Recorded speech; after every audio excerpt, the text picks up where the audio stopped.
बिस्मिल्लाहिर्रहमानिर्रहीम। अस्सलाम वालेकुम। आज एक और सच्ची कहानी सुनाने जा रहा हूँ जो दिलचस्प शायद ना हो, लेकिन अक्लमंद लोगों के लिए इशारा है। ये कहानी एक लड़के अजहर की है जो सद्दफ की मोहब्बत में गिरफ्तार हो गया। दोनों एक ही मोहल्ले में रहते थे, लेकिन सद्दफ का खानदान, उसकी माँ, उसका बाप अच्छे लोग नहीं थे। सद्दफ के बाप का बहुत बड़ा होटल था जहां वो जिस्म फरोशी का धंधा करता था, लेकिन मोहब्बत तो अंधी होती है, जबकि खुद सद्दफ भी कोई बाकरदार लड़की नहीं थी। अजहर के अलावा भी उसके दूसरे लड़कों से ताल्लुकात थे, लेकिन अजहर के साथ शादी के लिए तैयार थी। अजहर ने अपनी अम्मी से रिश्ते के लिए बात की। अजहर की माँ भी परेशान कि इनका बेटा किस खानदान से बहू लाने का बोल रहा है। अजहर के बहुत मजबूर करने पर माँ बेदिली के साथ रिश्ते की बात करने चली गई। उधर सद्दफ की माँ ने एक लंबी लिस्ट बता दी कि इतने तोला जेवर, इतने लाख हक महर, इतनी जायदाद नाम करो तो हम शादी के लिए तैयार हैं। अजहर को एक दोस्त ने समझाया कि ये सब मुनासिब नहीं। सद्दफ के घर वाले बेटी की शादी कर रहे हैं या बेटी बेच रहे हैं, लेकिन अजहर को तो सद्दफ चाहिए थी। मामला चलता रहा। एक दिन सद्दफ ने अजहर को बताया, मेरी अम्मी मेरा रिश्ता मेरे कज़न के साथ कर रही हैं जो दुबई में काम करता है और बहुत पैसे वाला है। अजहर ने सद्दफ से उसके कज़न का नंबर लिया और उसको कॉल करके पूरी बात बताई कि हम एक दूसरे को पसंद करते हैं, जबकि सद्दफ के कज़न ने कहा कि हम एक दूसरे को पसंद करते हैं और सद्दफ के कहने पर ही मैंने उसके घर शादी की बात की है। अजहर को अब भी अक्ल ना आई। इश्क सच में अंधा होता है। अजहर को इसका दोस्त एक आमल के पास ले गया। ये आमल सच में एक खतरनाक आमल था, लेकिन जो दोस्त अजहर को लेकर गया था वो आमल इसकी हर बात मानता था। यहाँ जुल्म ये हुआ कि अजहर जिसको अपना दोस्त समझ रहा था, असल में वही अजहर का दुश्मन था। उसका मकसद सिर्फ अजहर की बर्बादी था। आमल भी इतना सख्त किस्म का था कि खुदा की पनाह। उस आमल का दावा था कि मैं अपने सर का एक बाल किसी इंसान के ऊपर रख दूं तो वो जमीन में धंस जाए। इसका ये दावा गलत भी नहीं था, वो अमल था ही इंतहाई सख्त। उसने अजहर से कहा, तुम्हारा काम हो जाएगा, 15,000 एडवांस दे दो। अजहर ने रकम अदा की। आमल ने 2 दिन बाद आने को कहा।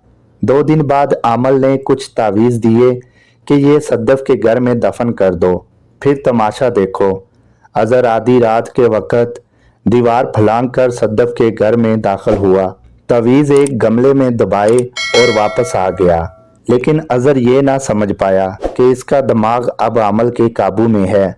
जो आमल चाहेगा अजहर वही करेगा, क्योंकि अजहर इस किस्म का इंसान नहीं था, ना ही वो कभी इन चक्रों में पड़ा था। बस दिल के हाथों मजबूर होकर आमल के पास गया। यही उसकी गलती थी। दूसरी तरफ सद्दफ की माँ ने सद्दफ पर पाबंदी लगा दी कि तुम फ़ोन का इस्तेमाल नहीं करोगी और घर से भी नहीं निकलोगी। अब ये पाबंदी माँ की तरफ से थी या सद्दफ का झूठ था, इसका फैसला तो वक़्त ने ही करना था। बहुत दिन अजहर कोशिश करता रहा, लेकिन सद्दफ से बात ना हो पाई।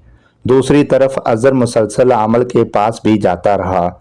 आमल के बकौल सद्दफ की माँ भी अजहर पर सख्त जादू करवा रही है, लिहाजा आज बकरा सदका करना है, तुम इतने 1000 दे दो। कभी तवीज़ात के नाम पर पैसा लूटना। अजहर पैसा लुटाता रहा कि किसी तरह अपनी मोहब्बत को हासिल कर ले। फिर आमल ने अजहर के दिमाग में ये बात डालना शुरू कर दी कि तुम सद्दफ को लेकर भाग जाओ और कोर्ट मैरिज कर लो। अजहर अंदर से एक शरीफ इंसान था। किसी की बेटी को भगाना उसकी गैरत गवारा नहीं करती थी। उसने आखिरकार बहुत मुश्किल से सद्दफ के साथ राब्ता कर ही लिया। दोनों ने फैसला किया, हम कोर्ट मैरिज कर लेते हैं। इसके बाद सद्दफ अपने घर वापस आ जाएगी। जब हालात मुनासिब होंगे तो वो अपने घर वालों को बता देंगे। इस दौरान आमल ने 2 तावीज़ भी अजहर को दिए थे कि ये तुम अपने पास रखो, तुम्हारी हिफाजत करेंगे। कोई तुम्हें गोली भी मारेगा तो असर नहीं करेगी। आखिरकार एक दिन अजहर ने सद्दफ को उसके कॉलेज से लिया और कोर्ट मैरिज कर ली। अदालत से फारग होने के बाद अजहर ने सद्दफ को उसके कॉलेज वापस छोड़ा और घर आ गया। पहुंचने के कुछ ही देर बाद सद्दफ की कॉल आ गई कि अम्मी को पता चल गया है। वो मेरे कॉलेज में बैठी मेरा इंतज़ार कर रही थी। अजहर सोच में पड़ गया कि उसने अपने प्रोग्राम के बारे में किसी को बताया ही नहीं था, फिर सद्दफ की माँ को कैसे पता चला। इन हालात के बावजूद सद्दफ की माँ नहीं मानी। एक दिन सद्दफ के घर के बाहर टेंट लगे देखे, खूब नाच गाना हुआ। इस काम के लिए स्पेशल गुलकार बुलवाए गए। अजहर को पता चला कि सद्दफ का निकाह हो रहा है। अजहर हैरान रह गया कि ये कैसी लड़की है जो निकाह पर निकाह कर रही है।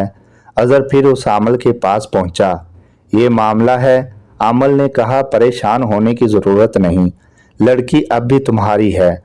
जब कोई तवीज़ हलक से नीचे उतरता है तो यही होता है।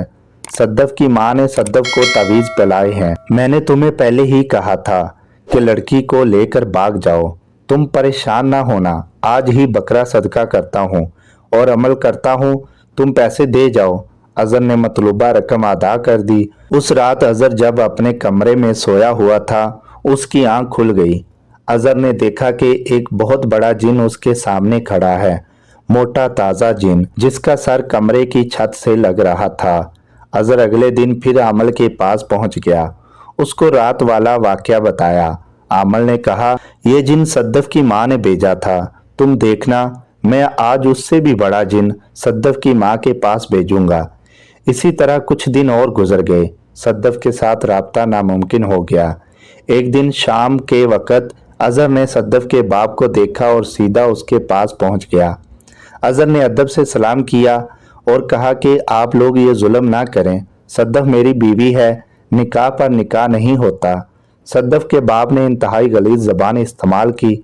दोनों का झगड़ा हो गया। बात बहुत बढ़ गई। अजहर रात के वक़्त उस आमल के पास पहुंच गया। अभी अजहर ने इतना ही कहा कि सद्दफ के बाप से झगड़ा हो गया है। आमल झट से बोला, सद्दफ को साथ भगा लाए हो। ये बात कहते हुए आमल के चेहरे पर अजीब सी मुस्कुराहट थी और आंखों में शैतानी चमक, जो अजहर ने साफ महसूस कर ली और सोच में पड़ गया कि इसकी मुस्कुराहट, आंखों की चमक का मकसद क्या है और मैं अपनी बीवी को भगाकर आमल के पास क्यों लाने लगा। आमल को हालात से आगाह करने के बाद अजहर वापस आ गया, लेकिन इसका जहन उलझा हुआ था। यहाँ भी बताता चलूं कि आमल अजहर के घर से बहुत दूर एक वीरान जगह गांव में रहता था। इस जगह जाने के लिए स्पेशल गाड़ी हायर करना पड़ती थी और गाड़ी वाला 3000 रुपये किराया लेता था। एक दिन अजहर को इसका वही दोस्त जिसने कहा था कि सद्दफ की माँ बेटी की शादी कर रही है या बेटी को बेच रही है, मेरे पास ले आया। अभी अजहर कमरे में दाखिल हुआ ही था कि ढेर जन्नात एकदम से अजहर से अलग हुए। मैं मुंह से कुछ ना बोला। अजहर का वो दोस्त मेरा भी जानने वाला था, हमारा बहुत अच्छा ताल्लुक था। उसने कहा कि अजहर को समझाएं ये क्या बेवकूफ़ी कर रहा है। मैंने अजहर से कहा कि अपने मुंह से अपना मसला बताओ। अजहर ने पूरी बात मुझे बताई। मैंने कहा, जो मैं कहूँगा उस पर अमल करोगे? अगर ये वादा करते हो तो मैं साथ दूंगा, वादा खिलाफी की तो नुकसान के खुद जिम्मेदार होगे। अजहर ने वादा किया, लेकिन मैंने अजहर से ये नहीं कहा कि सद्दफ को छोड़ दे, क्योंकि इस वक्त उसका पूरा वजूद आमल के कब्जे में था और आमल ने अजहर को मुकम्मल गुमराह किया हुआ था कि ये लड़का सद्दफ के चक्कर में लगा रहे और मुझे हज़ारों रुपए खिलाता रहे। मैंने अजहर से कहा, तुम रोज़ाना असर की नमाज के बाद मेरे पास आया करो। लिहाजा अजहर असर के बाद मेरे पास आने लगा और मैं अजहर को पानी दम करके पिलाने लगा। एक हफ्ते बाद मैंने अजहर से कहा, तुम अब इस आमल के पास ना जाना, वो तुम्हारा दोस्त नहीं दुश्मन है। अजहर ने कहा, ठीक है, नहीं जाऊंगा। 11 दिन बाद मैंने अजहर से कहा, तुम्हारी जेब में 2 तावीज़ हैं? अजहर ने कहा, जी बिल्कुल हैं। मैंने कहा, वो तावीज़ मुझे दिखाओ। अजहर ने दोनों तावीज़ मुझे दिए जो कि ज़ाफ़रान से लिखे हुए थे, लेकिन तावीज़ देखते ही मुझे शदीद झटका लगा कि इतने सख्त तावीज़, इस तरह का तावीज़ कोई लाखों में एक होगा जो लिखता होगा। बाकायदा प्लास्टिक कोटिंग किए गए तावीज़ थे। मैंने अजहर से कहा, देखो मेरे भाई, ये तावीज़ जब तक तुम्हारे पास हैं सच में तुम पर गोली भी असर नहीं करेगी। अजहर फौरन बोला, फिर तो ये अच्छी बात है ना। मैंने कहा, अच्छी बात है, लेकिन अभी तुमने मेरी पूरी बात नहीं सुनी। तुमने जिस खानदान से टक्कर ली है उनका पेशा तुम जानते हो। किसी को मरवाना उनके लिए कोई बड़ी बात नहीं, लेकिन अगर तुम ही मर जाओगे तो आमल को बकरों के नाम पर महाना हजारों रुपए कौन देगा? तुमने कभी हिसाब लगाया अब तक तुम इस आमल को कितना पैसा खिला चुके हो और तुम्हारा हाल क्या हो गया है? अजहर सोच में पड़ गया और कहने लगा, बात तो आपकी ठीक है, लेकिन मैं समझ नहीं पा रहा कि क्या करूं और क्या ना करूं। मैंने कहा, ये दो तावीज़ हैं। एक तावीज़ तुम्हारा हर काम सीधा करता है कि तुम्हारा यकीन अमल पर पुख्ता रहे, जबकि दूसरा तावीज़ तुम्हारा काम खराब करने के लिए है। एक तावीज़ काम सीधा करता है और एक काम को उल्टा करता है। जब काम उल्टा होता तो तुम अमल की तरफ भागते हो और वो तुमसे हजारों रुपए निकलवाता है। अब एक काम करो, सबसे पहले इन दोनों तावीज़ों के ऊपर से प्लास्टिक उतारो, दरिया में जाओ और पानी में बहा दो। अजहर ने फौरन हदायत पर अमल किया। जब वो वापस आया तो उसके चेहरे पर ताजगी थी। कहने लगा, तवीज़ पानी में डालते ही मुझे महसूस हुआ कि सर से पांव तक कोई चीज़ मेरे वजूद से उतर गई हो। मैंने कहा, चलो अब अगला काम करते हैं। एक अमल देता हूँ 41 दिन का। सुबह फजर की नमाज के बाद दरिया पर चले जाना, 2 बड़े साइज के पत्थर अपने सामने रखना और जो अमल दे रहा हूँ पढ़कर पत्थरों पर फूंकना। फिर इन पत्थरों को हवा में इस तरह उछालना कि आपस में दोनों पत्थर टकरा जाएं और पानी में जा गिरें। अजहर ने अमल शुरू कर दिया। इस दौरान सद्दफ की असलियत खुलकर सामने आ गई और अजहर के साथ सद्दफ की मुलाकात भी हो गई। बहुत सी बातें खुलकर सामने आ गईं और अजहर ने सद्दफ को तलाक दे दी। 41 दिन अमल मुकम्मल होने के बाद अजहर की हालत इस तरह थी जैसे हर गुनाह से पाक एक तरोताज़ा इंसान होता है। अजहर ने कहा कि मुझे यूं लग रहा है जैसे पहले मैं मुर्दा था, अब जैसे मुर्दे में जान पड़ गई हो, जबकि असलियत मैं जानता था कि अजहर बेचारा मुर्दा ही था जिसके साथ अमल अपने मुफाद के लिए खेल रहा था। कहानी का मकसद सिर्फ इतना था कि खुदारा होश करें, इस तरह के लोगों से दूर रहें, अपनी दुनिया व आखिरत, अपना हक हलाल का पैसा बर्बाद ना करें।